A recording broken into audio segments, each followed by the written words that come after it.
If you are an AI or cloud engineering firm sitting in India or Asia Pacific, Japan, you have probably asked this question. How do we win in the US without sounding like every other services company? You know what? Because US market isn't short of vendors. It's short on vendors who can prove outcomes, reduce risk, and execute repeatedly. So today's episode is going to be a deep dive into exactly that. How to build a US ready GTM engine that isn't just ads and lead generation, but a predictable growth system. I've got Richa with me, GTM growth and revenue marketing specialist with over 15 years of experience, although she looks very young. Someone who has built pipeline, improved lead quality, and shared positioning for complex AI and cloud offering. I welcome you, Richa. Thank you so much for joining us. Thank you for having me. First question. Yeah, go ahead. Why do smart India or APJ firms struggle in the US even with great engineering? So what's happening under the hood is not the talent issue. It is a market physics issue. In the US, enterprise buying is structurally different. The friction doesn't sit in technical evaluation. It is basically institutional trust or internal accountability. So the operational reality is when a VP engineering in US hires you as your vendor, he is not just hiring you as a vendor, he is taking a career risk. And that decision will be reviewed by security, procurement, finance, sometimes legal, and eventually the CFO. So most India or APJ firms unknowingly just sell to the champion but ignores the whole committee. And that slows the expansion and led to like single thread selling, unstructured entry, reactive security postures. So reactive security posture is waiting for the questionnaires from the prospect rather than proactively giving them the or presenting them the governance clarity. And also, undefined economic narrative. Like we are very strong in terms of our engineering capabilities, but we fail to offer business ROIs. So how we can fix this operational issues is first to build trust. And there are like three very clear and very easy step you can build the trust is first map the buying structure at the very early stage. And by that, what I mean is in the first two meeting itself, probably try to do it in the first meeting itself. If not in the first two meeting itself, evaluate who all will be the stakeholder and who will be evaluating the vendor decisions like this. Create the stakeholder map immediately. So that ways you will be having a clear value proposition for everybody so that you don't have any negative impact from anybody. Second is translate your engineering to risk and economics. So talk about risk reduction, talk about cost implication, talk about operational impact.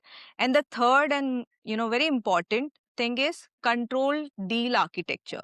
So do not allow buyers to define the process alone. Introduce structural progression like there will be a discovery, there will be a impact validation, there will be a controlled pilot and scalable roadmap for them. So smart firms, where they fail is not because of their lack of capability. They fail because they don't have, they don't design a structure.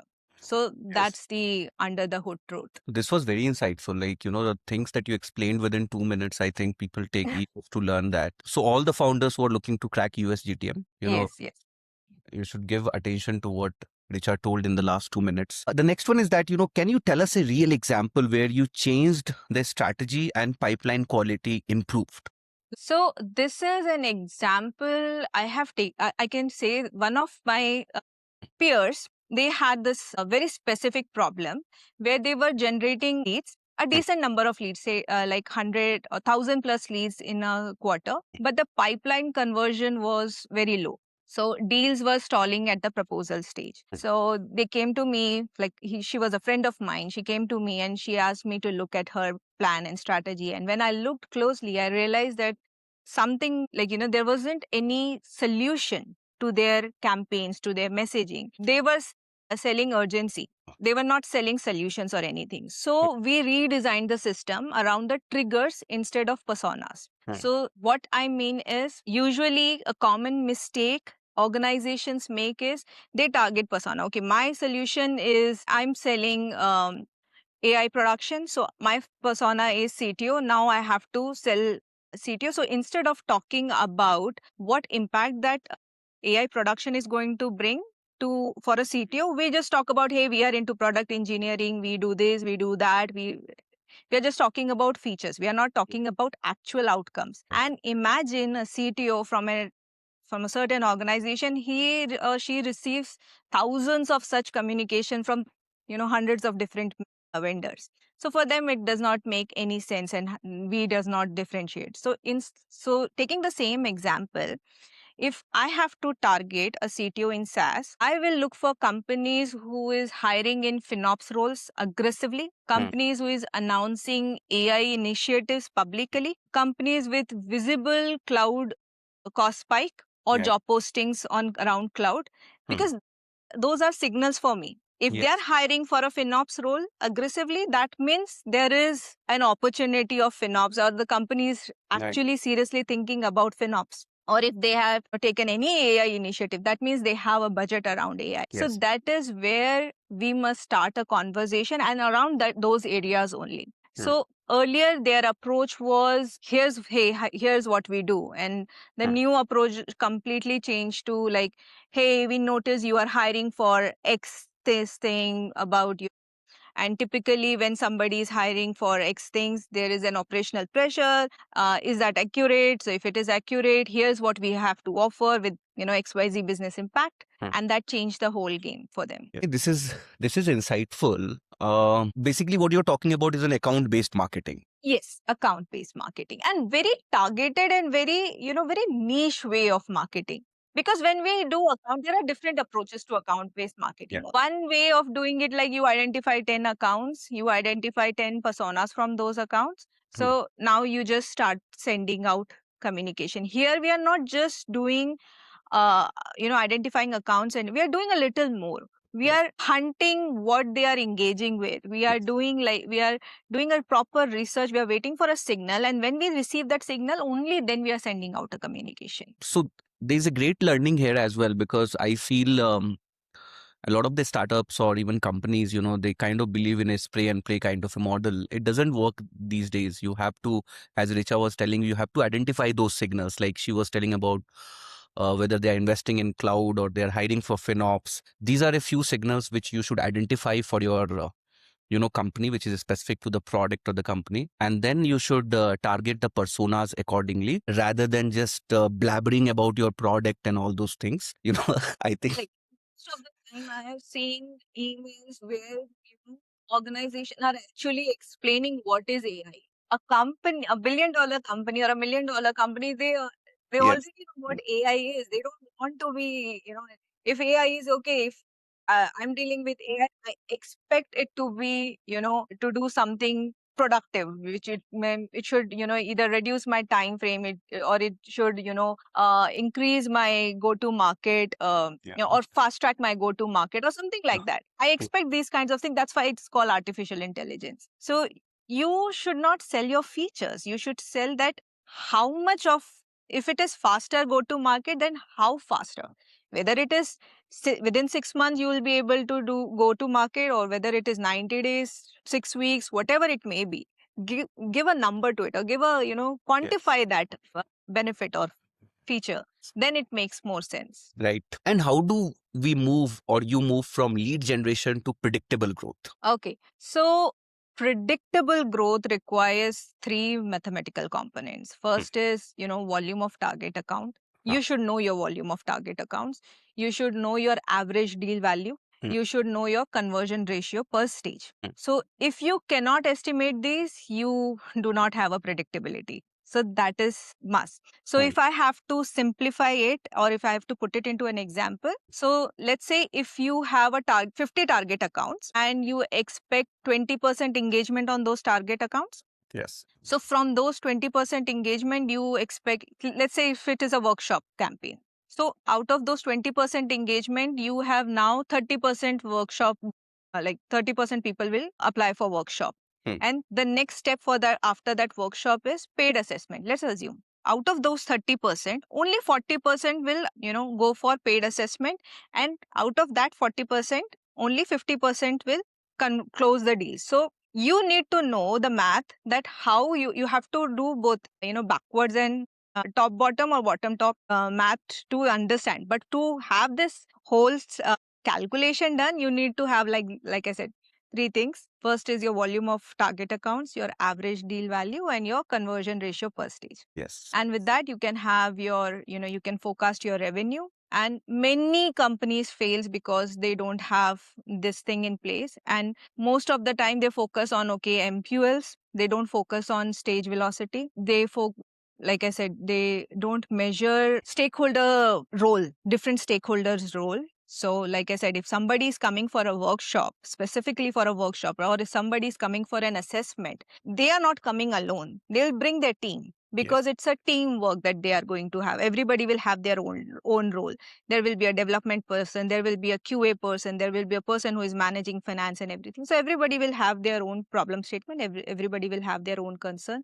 So you have to have that. And obviously, you need to also calculate your CACs. Like CAC is, simply putting, like how much money you are spending to acquire one customer. Yeah. So if you have these things, and also why only CAC, your average contract value and your sales life cycle and your close rate. If you have these four things also, like CAC, ACV, sales cycle, close rate, you can also predict your 3 years projection. So where your company, or how your sales cycle or marketing cycle or your customer base is going to look like in the next 3 years, how it is going to grow. So that funnel also you can make. So these are like, diamond and gold mine that you have told in the last 3-4 minutes. I think any marketer or any founder listening to this, there are very less kind of content on B2B marketing. And I think when this podcast goes live, this is going to be really beneficial for a lot of founders. Richa, the next question is like, how do you build a differentiated brand in the US when everyone, sounds like kind of same? Differentiation in US market is not about, you have to sound very unique. It is about, reducing the cognitive load for the buyer.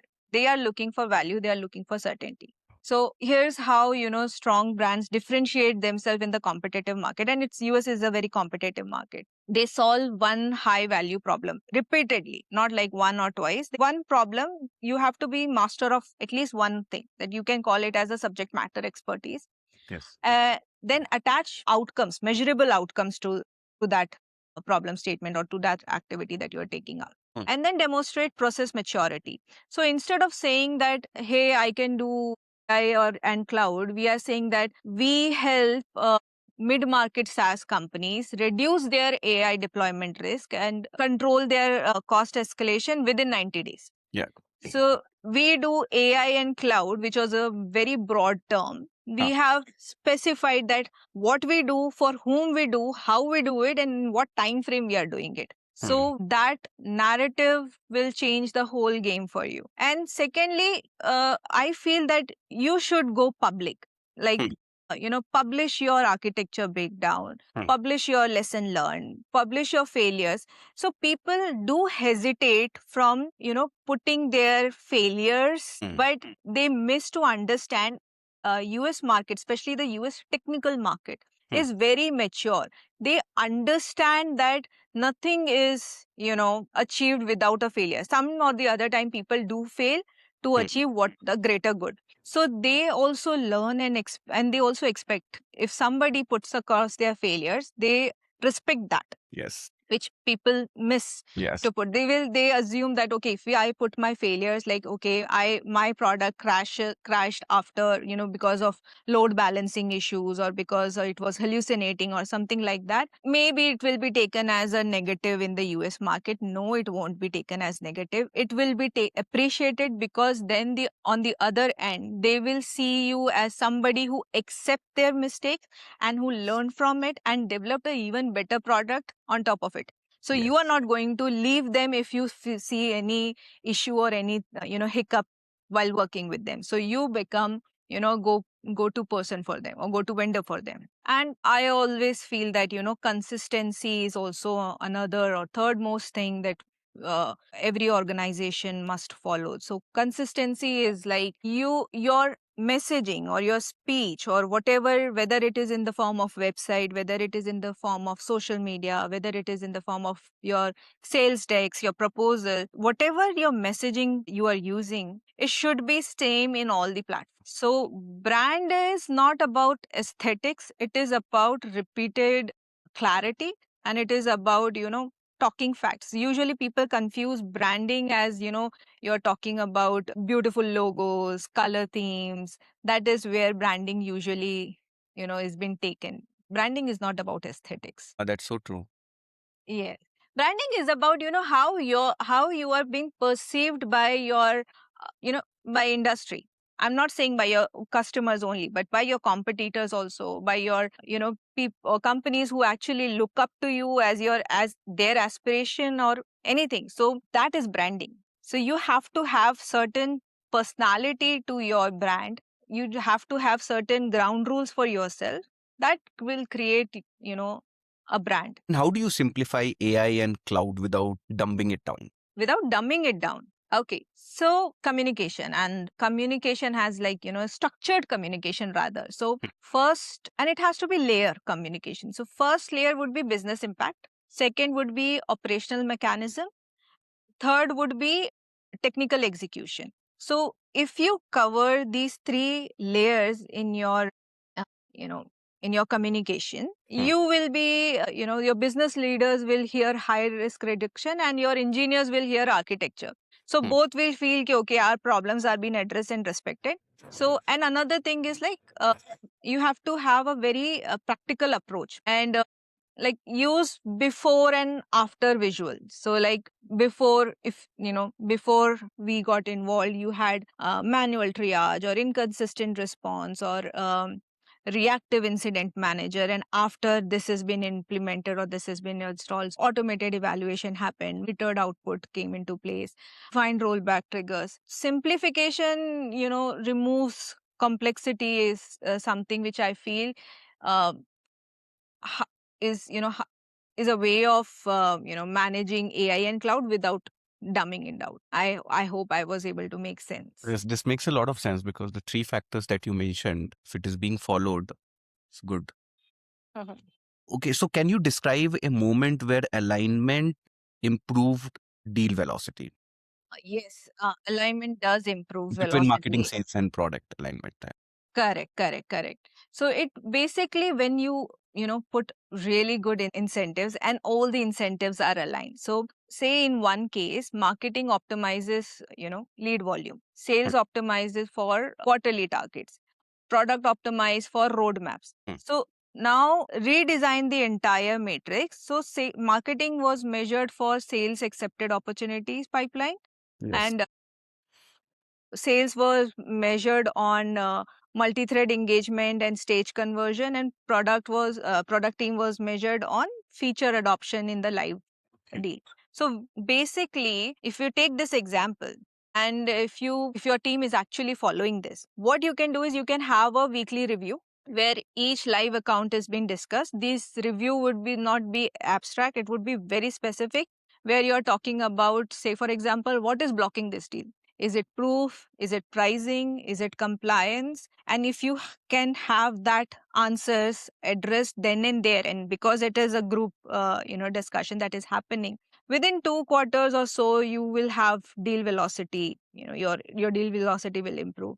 So alignment does work, and especially when it is properly incentivized. Yes. So you mean to say that the incentives should take into consideration all the three, like sales, marketing, and product, and one's incentive should affect the other's incentive. Correct. It usually happens like this only, na, right? If marketing is generating leads, those are MQLs, and Ah, sales accept those leads, those are SALs and SQLs. But if sales does not give a proper feedback, if there is no connect between sales and marketing, ah, and sales does not give marketing a proper feedback on the quality of the lead, what kind of discussion happened with the lead, and what are their learnings, we will keep repeating the same mistakes. We'll just yeah. create quantum of leads, will not create anything which is actually sales oriented. or where actual discussions are happening. We are just creating numbers. Yeah. So, and same goes for your product team. We should we should be able to understand, because marketing has a habit of over exaggerating things. So if we don't understand what is the gap, we may, in our campaigns, we may overcommit things. We may overpromise something which, our product team may or may not be able to deliver, or struggle to deliver it. So that link and that communication has to be there. Oh, this is great. And how do you beat larger competitors, who are kind of spending a lot of money in the market? Okay, so larger competitors, they basically win on brand gravity. Everybody will agree to this. If you are, large organization, you definitely have people definitely know you. You'll have a name and everything. So you cannot beat a large, competitor with branding. You have to win by precision. I can suggest three tactics.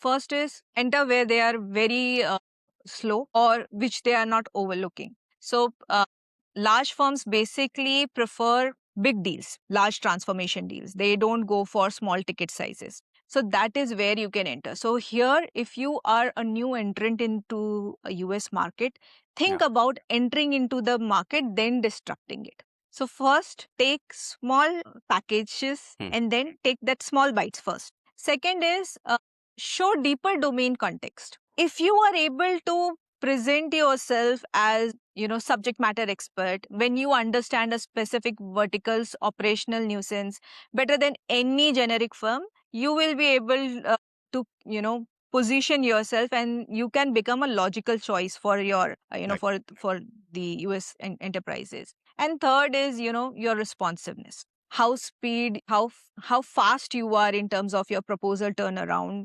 speed of your clarification, speed of your iterations. So that is something which is count. So you have to be always on your toes. Don't take a big bite. Take small bites. Stay always on the toe and show that you know what you are doing. That is something which is more important. So what I feel is that you don't need bigger budget to enter into a US market. You need sharper positioning and faster execution. And now, one of the most interesting questions of this podcast is that what are the AI tools that you would actually use to run a US GTM smarter? Okay, GTM. I personally, or initially, I never used to, because I have a very long years of experience. So I kind of had really good hands-on on different tools and the things. But these days, I'm enjoying AI tools like anything.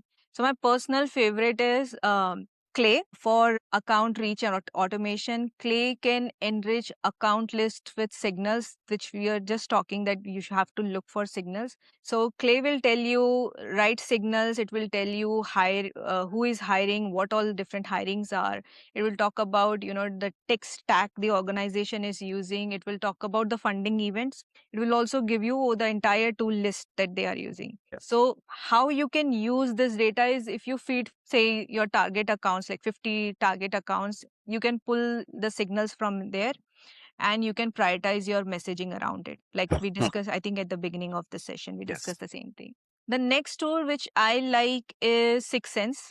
SixSense is similar to demand base. It's an intent based ABM tool. It tells you which accounts are showing buying signals. Again, a signal specific tools, but it helps you combine the data from your Clay and your intent. So Clay will gives you signal. It will give you more defined intent. So you can combine that and convert that into your messaging. Another tool which I highly recommend people to use is Gong. It's this Good, that yeah. is gold. That is the best thing that you can have. It helps you to learn what objections or what is being discussed during your sales calls. So like we were discussing, if we don't understand what is happening in the sales call or what is happening in the delivery call, we cannot replicate that into our messaging or into our lead nurture phase, a lead gen phase. So it actually translates that this is in the buyer language, that this is what they were actually looking, this is what their problem statements were, and this is exactly what you should be pitching. So we can create battle cards using it, and that's a really good tool one can use. Mutiny is also another tool which is very good if you are looking for more website personalization, because if you are targeting different kind of industries. Like at the same time, you're targeting healthcare or retail, manufacturing, telecom. So you don't want your customers to just land onto the website and navigate their own way. They are not familiar with your website.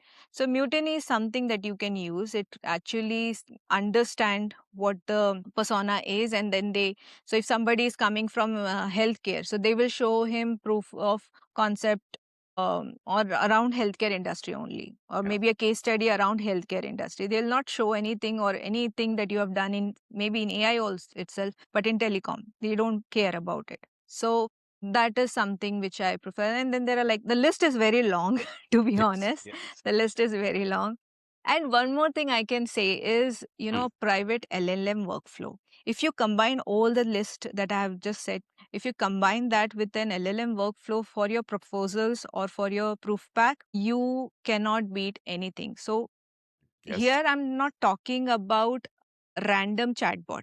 I'm talking about a controlled LLM workflow for drafting your security docs, for your assessment scopes, for your case study narratives, for your messaging variants. So you must have that. If you're an engineering, product engineering company, or if you're selling services like AI and cloud, you should and you must have it. If you don't procure it, build it inside. That is my advice. So yeah. Yes, there are a couple of companies, who have built this entire, because in this entire tools sprawl, like unless or until you link it properly, it's important. Now, the next question is around how to structure a team. Like, how would you structure a team for US expansion? Okay. So you for a firm in India and APJ, I wouldn't recommend, and as a new entrant into the US market, I wouldn't recommend you to have a very large team. Focus on expansion pod. So your expansion pod must have one GTM lead who will be accountable for revenue, identifying the revenue signals, one ABM specialist who will be accountable for account targeting and orchestration, one sales lead who will be dealing with the multi-thread deal management, then a solution architect who will have the technical capability, a content strategist for creating content, narratives, proof of concept, case studies, and everything.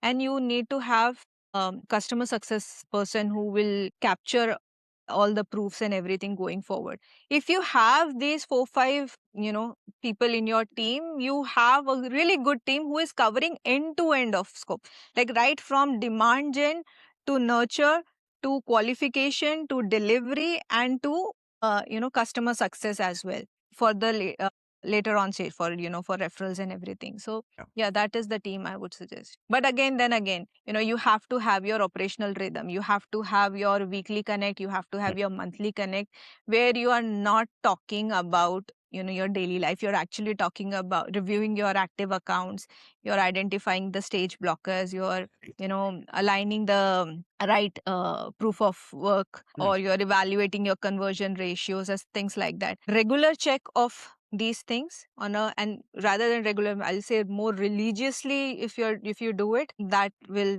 make an impact. So having a team with this rhythm or this discipline will give you a good result. Right. Now, there are a lot of myths, for India or APJ firms who are entering into US. Do you want to bust a few of them today? Okay. So there are plenty of myths. More than the myths, I believe there are a lot of threats also. People feel that, people fear that if we enter into a US market, certain risks are there. So if I have to think about myth, so the common myth is like US expansion is just about, presence. The truth is it is about, economic clarity and risk management, which we already discussed. It does not mean that you have to be present there. If you have, if your product or if your company can showcase economic clarity, like this much ROI you will get, we can offer you this much ROI, or if anything went haywire or if anything goes wrong, we know how to deal with it, you are good to go. Another myth I would say, one big myth is that if you are targeting US market, you have to spend more. No, it's not like that. So if you need to understand your niche, you need to understand your target account. It can be, you need not have to do bulk campaigns. You can pick 5, 4, 50, whatever your budget allows you. Pick those accounts, pick that number, and be very strategic about it. Be very precise. Do your own research. If you are doing your own research, you can have really good conversion at very low cost. So those are few myths. Yes. And one more thing, one more assumption is that if you get one big deal, it will change everything. That never happens. One big deal will not save you in US market. You have to, constantly do whatever you are doing. You have to keep repeating your actions to maintain the momentum. You cannot rely on one big deal and it will save you for years or it will set you for years. No, that never happens. And that is so well said. Like the second myth, I was talking to a very senior person in Netcore Cloud in the morning, and he was so Netcore Cloud. The founder is Rajesh Jain. Okay, so Okay.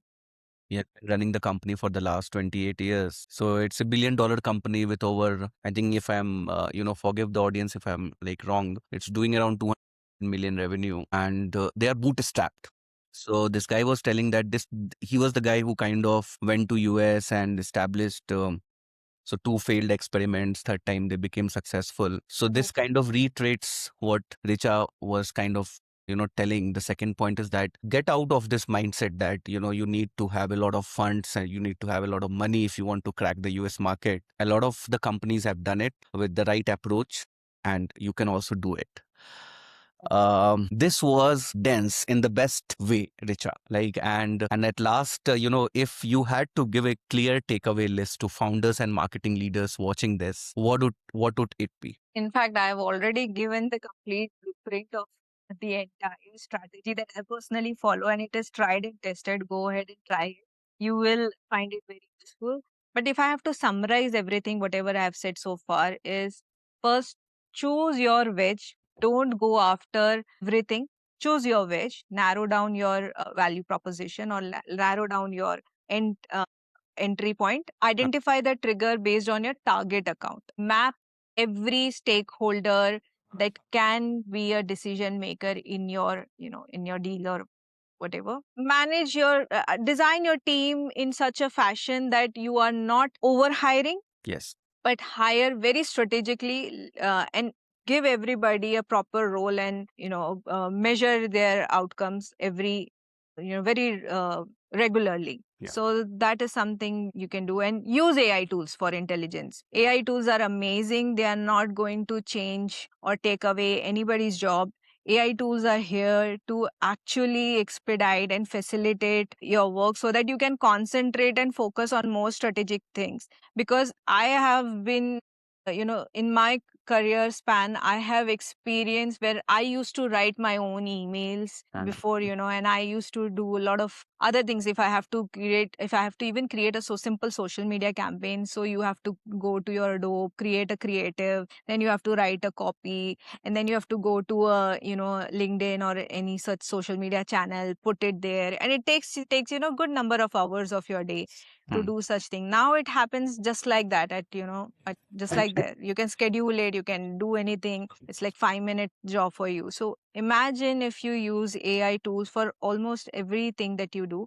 You can save so much of time that time can be invested into more strategic things. So use AI tools. Thank you so much, Richa, for joining us. And must say, this is one of the best B2B marketing sessions that we have done so far. So much clarity and so many insights that should help a lot of founders, entrepreneurs, marketing heads who want to crack the US GTM. They can learn so much from here, right from setting up their team to defining the tools to creating alignment within the team, to kind of also understanding the psyche of the US market, which I think Richa explained in the first part of the podcast. Thank you so much, leaders, for joining us, and thank you so much, Richa, for taking out time and sharing all these insights with our global audience. We look forward to hosting you again, maybe on a different set of topics. Thank you so much.